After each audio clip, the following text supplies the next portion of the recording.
Hello, welcome to Cosmic Lovers Tarot.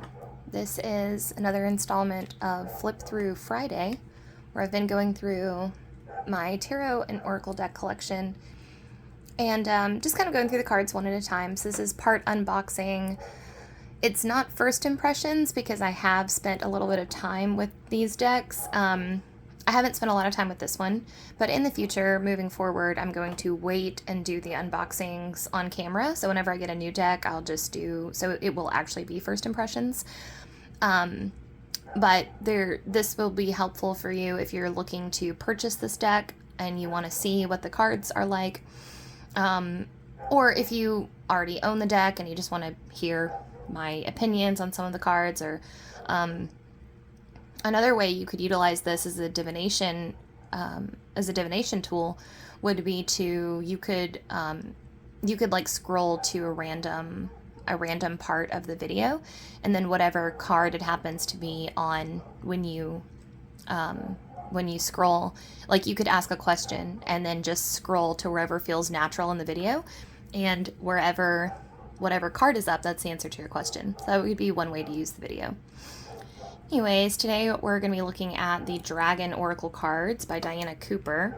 I'm going to see if I do this, if it'll make glare a little better. Anyways, artwork by Carla Lee Morrow. This is a really beautiful deck. I got this on Thrift Books, actually.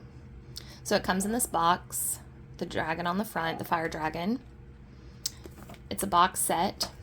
On the back, it says, "Dragons are beautiful, wise, open-hearted, etheric beings of the angelic realms who were sent here by Source to help and assist us. Their guidance can help us to clear lower energies, flow around challenging situations, and inspire us in our life visions. The 44 cards in this beautiful and unique deck will offer you advice about your daily life, your soul mission, and how you can serve the planet. The dragons are waiting for you to connect with them so that they can assist you on your spiritual path." Okay, so let me open the box. This is the guidebook, and the guidebook goes over in the introduction. It talks about, so it starts the table of contents. As you can see, the dragons are sorted into various dimensions. So you have 4th dimensional dragons, 5th dimensional dragons, 7th dimensional dragons, and 9th dimensional dragons. She goes over what dragons are, and as a brief recap, dragons are similar to angels and unicorns in the etheric realms. They support us by clearing energy, clearing obstacles in our path. We all have a personal dragon that probably corresponds with our sign. So if you are an earth sign, you'll probably have an earth dragon. And similarly to angels, they do not make themselves known to us until we acknowledge their presence. So now that you know that you have a dragon, you could use this deck to connect with your dragon. Dragons clear lower energies and prepare the way for higher frequencies to come in. Angels and archangels sing over us and light our way, and unicorns pour high frequency light and blessings over us. I really liked that passage in there. And there's also a little history note about this time period from 2012 to 2032. I guess we're going through, like, according to this book anyways, we're going through a rather rapid and intense energetic shift. This book also talks about crystals that were buried a long time ago under the Earth's surface that are being, like, excavated now for planetary healing. They're very interesting. I think there's a little bit of, like, I don't want to say suspension of disbelief that happens when you engage with oracle decks, but I do find it's fun to just try it on as an interesting belief, right? Even if you don't necessarily believe in the existence of dragons, it's a really beautiful thing to at least imagine. Then it goes through the difference between the 4th dimensional dragons, the 5th dimensional dragons, and the 7th dimensional dragons, and their different roles. They tell you how to use your oracle cards, which is pretty much the same as any other standard oracle deck. They give you some sample spreads. I like that they always tell you to thank the dragons at the end for their assistance and support. They give you a 3-card spread, a 7-card spread, and then they go into interpretations of the cards. Like I said, they are not in alphabetical order. So they're in order based on the dimensions that they're in. And yeah, they tell you about the dragon, and then they give you guidance from the dragon. Sometimes they'll give you actual exercises to do, like with the silver dragon. They tell you to sit quietly, and sense the dragon, and then allow it to reflect back parts of your nature. I did that exercise actually and got something very interesting. So I recommend doing them if they come up for you. So anyways, that's the guidebook. It's a nice one as far as guidebooks go. Yeah. All right. So there's the guidebook. On to the cards. So this is the back of the deck. This is the back of the cards. It's this really beautiful infinity dragon with like a blast of fire going all the way through it. Very compelling. I love the coloring. Then we get straight into the fourth dimensional dragons. So we start with the earth dragon.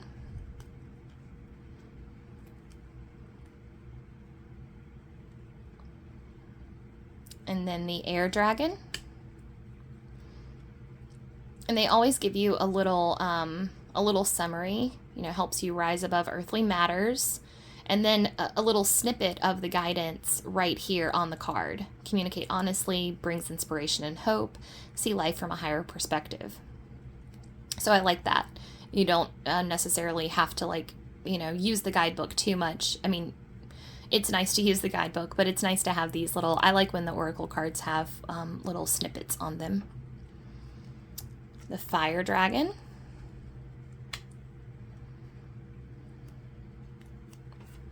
I'm actually going to set these down because it's hard to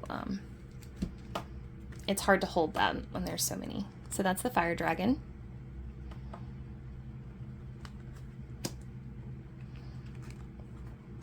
The water dragon.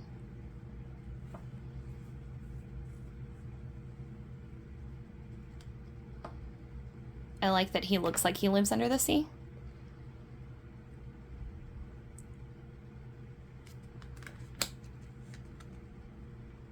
And then we have mixtures of the elements. So this is an earth and air dragon. I wonder if this would be your dragon if you were on a cusp, like if you were a cusper, maybe you would have combinations of both, or maybe you could have combinations like your personal dragon might be if you are like, I'm an Aries, but my rising sign is Cancer. So maybe I would have like a water fire dragon, or maybe it's your sun and moon, so like maybe my moon is Virgo, so maybe I would have like a fire earth dragon. I don't know. This is the earth and fire dragon. I'm gonna see if I can zoom in on this a little bit and get it.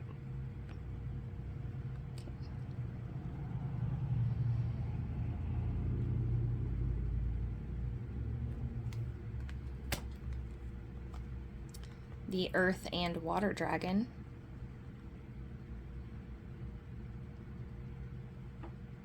This one feels very fertile, I guess, naturally. This is the air and fire dragon with a volcano in the back. I feel like this would also be a great way to learn the elements, if you're just starting out with oracle cards or tarot cards.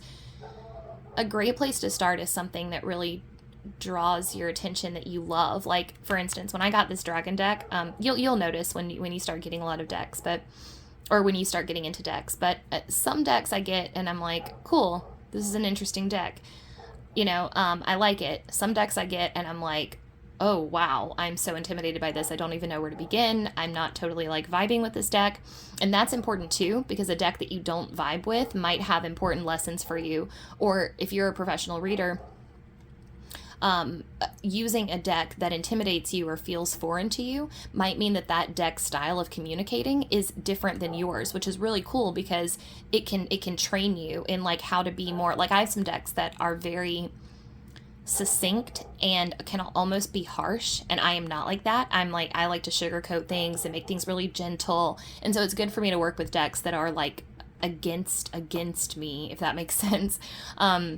But I think that a really great place to start, if you're just trying to learn about magic or divination, starting somewhere that makes your heart really happy. Like, I love dragons. I've been obsessed with dragons ever since I was a kid. In fact, when I take psychedelics, mushrooms specifically, I see dragons. I've like had visions of dragons in my head a lot when I'm on psychedelics, and I never knew about dragons as elemental beings or etheric beings. When I got this deck, I was flipping through it and I was just like, oh my god, like my heart was so happy.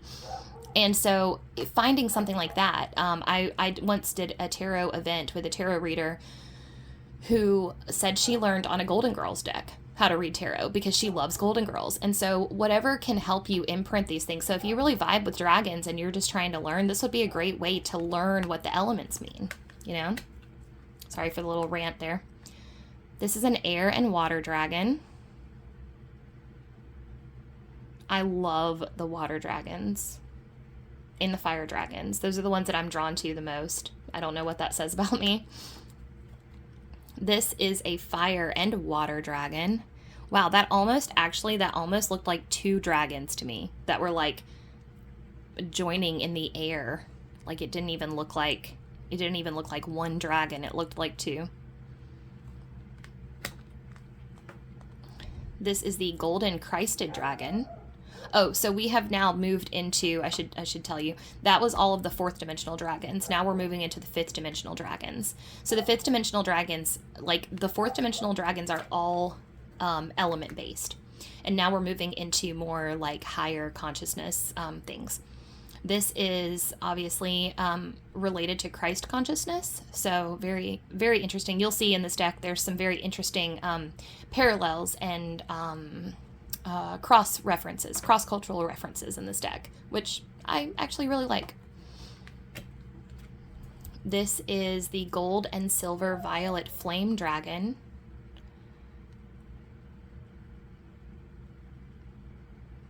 Very beautiful. I love the purple. I love the triangle in the back.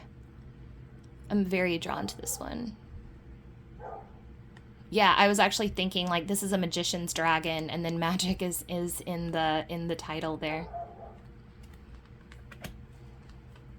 This is the lilac fire dragon. Transmutes through the power of divine love. I wonder if this is similar to the violet flame concept. I haven't spent a lot of time with the violet flame, but I have done a few meditations on the violet flame, and I wonder if this is similar. I mean, lilac fire, violet flame, seems like it would be. This is Guan Yin's pink dragon. Guan Yin is an incredible, I'm going to butcher this. I don't want to butcher it, but just bear with me. I believe she's Chinese. She's a Chinese deity who... I do know her story, though. Guan Yin was the first bodhisattva, which is a concept of an ascended master who chooses to stay on Earth and incarnate over and over and over again until everyone on Earth reaches enlightenment, till every sentient and insentient being is free from suffering, basically. And Guan Yin was allowed to transcend basically into a higher realm, but she heard the cries of the people still suffering on Earth, and she said, no, I'm staying to help uplift humanity. She is the I don't want to say goddess, because goddess isn't really the right term, but it's the closest term I can think. But she embodies compassion. A really beautiful, beautiful figure. Archangel Gabriel's dragon. Archangel Gabriel rules over water. And sometimes I see Gabriel as Gabrielle, like in his/her feminine form. To the best of my knowledge, angels are non-binary, and so sometimes they will present themselves to you in either masculine or feminine form. So I like that. Here we have the rainbow dragon. Wow, this dragon like barely looks like anything. Like it's so soft and muted in the clouds. Black dragon. Cocoons you so that your divine potential grows. Meditate, reflect, undergo a metamorphosis. I love that this is the blackness. It's such a beautiful way of looking at darkness, you know, like you're in an incubator, getting ready to grow. And this totally makes me think of Beauty and the Beast, and like that the rose that casts a spell on them that's under the glass, you know? That's all that can make me think of. Emerald dragon brings in healing and cosmic abundance. I'm actually about to start rereading the Eragon book series by Christopher Paolini. I think his depictions of dragons are some of my absolute favorite. I think the main dragon in that is named Saphira. And I'm so excited. He took a long time in between books to write the last one, and so I never actually got to finish the series, and I'm so excited. I read them aloud to my sister when we were little, and this is like actually working with this deck was part of the inspiration to get me to kind of enhance my dragon lore and learn more about them. Silver dragon. This is the one that I pulled for myself the other day. And I guess, you know, what I like to do when I get a new Oracle deck is pull a card every day at random and slowly work through every card in the deck. I like to meditate on the card or research it. So, you know, doing like additional research is always awesome. Right now I'm working through a goddess deck, and so I pull the goddess card. And then I research the goddess, and then I put the card on a little, I don't have one to show you, but it's basically like a little card holder stand. And I set them up all around my house. So then I'm reminded every time I pass by the card, I'm remembering, what did I learn? What was that card about, you know? And it's a really great way to like connect with them. But meditating on the cards is great. Keeping a journal and just meditating and just seeing what comes up, right? With these dragons, you could meditate on the dragon and ask it questions, you know, something like that. Just visualize it. But also just noting these little things. You know, what does the flaming key make you think of? What is that, an egg? What does that make you think of? You know, things like that are really helpful. Also journaling about oftentimes the guidebooks have questions in them, answering the questions, you know, just like, but leaving the card up and around your house so that you see it and like interact with it and remember it is a great way to learn. And with these, you could also do research on the colors. So like knowing what silver represents or knowing what silver means. You could even use like a dream interpretation dictionary or any kind of symbol reference. Like symbols are not cross-cultural.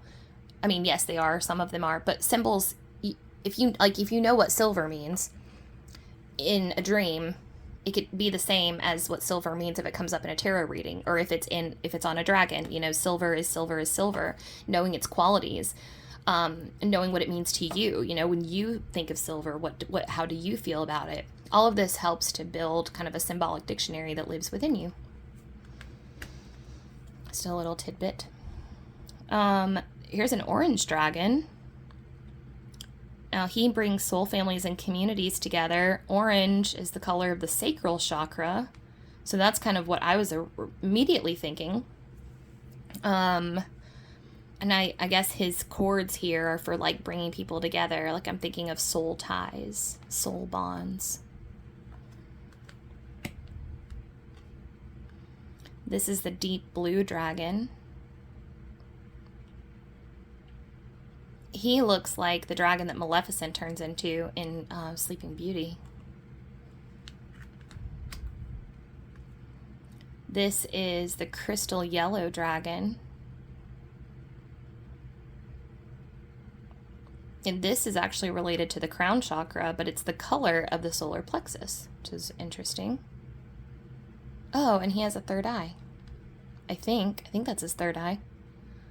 Now I'm wondering if all of the dragons have third eyes or if I just noticed that one. This is the green dragon. Wow, I love his key. And yes, he does have a third eye. I love his key. Wow, he just makes me want to go out into the woods and like walk barefoot. Here we have the golden orange dragon with his book and his adorable horns. Oh, and he's got a little feather quill also. Be a peaceful warrior.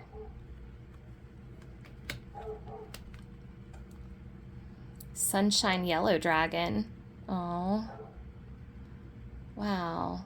Now he reminds me of that saint. Oh my gosh, I wish I could remember. Oh, Saint Francis. Saint Francis of Assisi, I think. Who once a year the Catholic churches do this dedication ceremony where Saint Francis like blesses. You can bring your pets, and he does like pet blessings. That's what that reminds me of. This is the royal blue and gold dragon. Looking very regal indeed. The magenta dragon. With some incredible horns. Looks like ram's horns. I would like associate this with Aries. Potentially.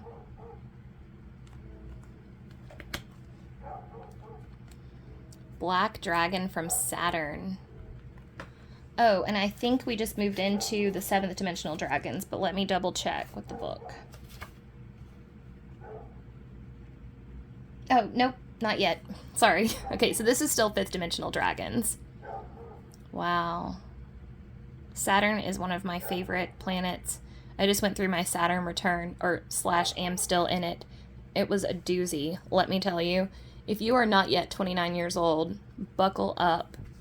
Buckle up, because your Saturn return is, it's a lot. It really challenges you to face anything that you may have run away from, and you have to face it boldly. Saturn kind of puts you in a container and refuses to let you leave that container until you have learned your lesson and moved forward, you know, after integrating it. So Saturn can be very harsh, but Saturn is like that, the teacher that's really tough on us because they see our potential, you know? That's Saturn.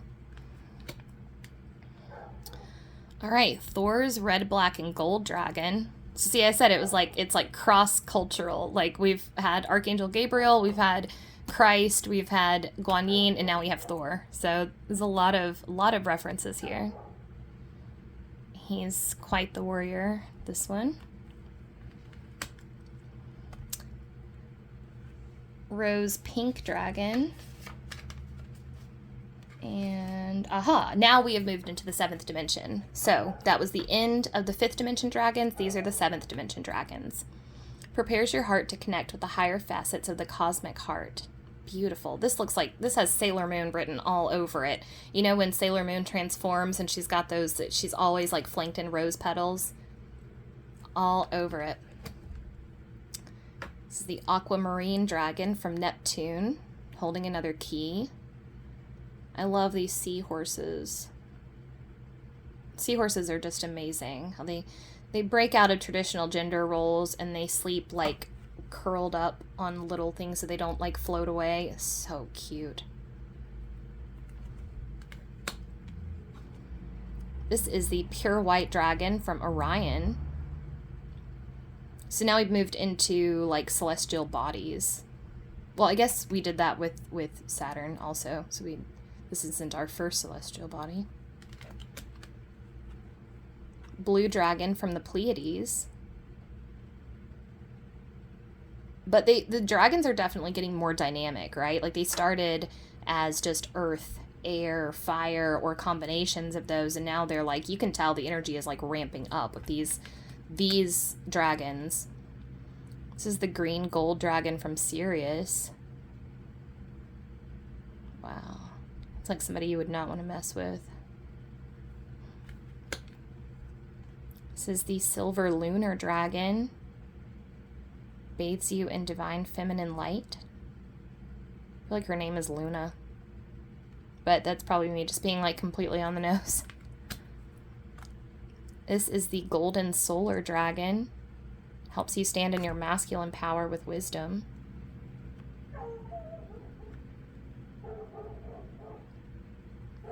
So these two make kind of counterparts to each other. Yes, sorry, I think I zoomed in too much. Give me just a second. Okay, there we go. Yeah, these two are perfect counterparts to each other, the Silver Lunar and the Golden Solar. This is the Dusky Pink Dragon from Andromeda. And I love her. She has like a grasshopper and music notes. And like, I don't know, I feel like she's like, easy there, little grasshopper, like a sensei, you know, would say. But I love the music. Like, I wonder if this would be a dragon that communicates with you through music. You know, when you get, like, when songs play in your head, maybe it's this one. Maybe it's the pink dragon from Andromeda giving you a message. This is the orange gold dragon from Arcturus. He looks very wise, like a Gandalf type figure.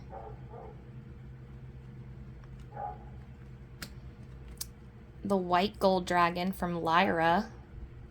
This shocked me when I got this because I have been reading his Dark Materials series and the main character in it is Lyra. If you haven't seen it, the HBO show is phenomenal and the books are incredible too. And Lyra is the main character, so I thought it was interesting. Like, I wondered if, you know, he did that on purpose. Because in his Dark Materials, Philip Pullman actually utilizes actual spiritual figures in this kind of cosmic war. Very interesting. And I wondered if he did that deliberately. Golden Atlantean Dragon.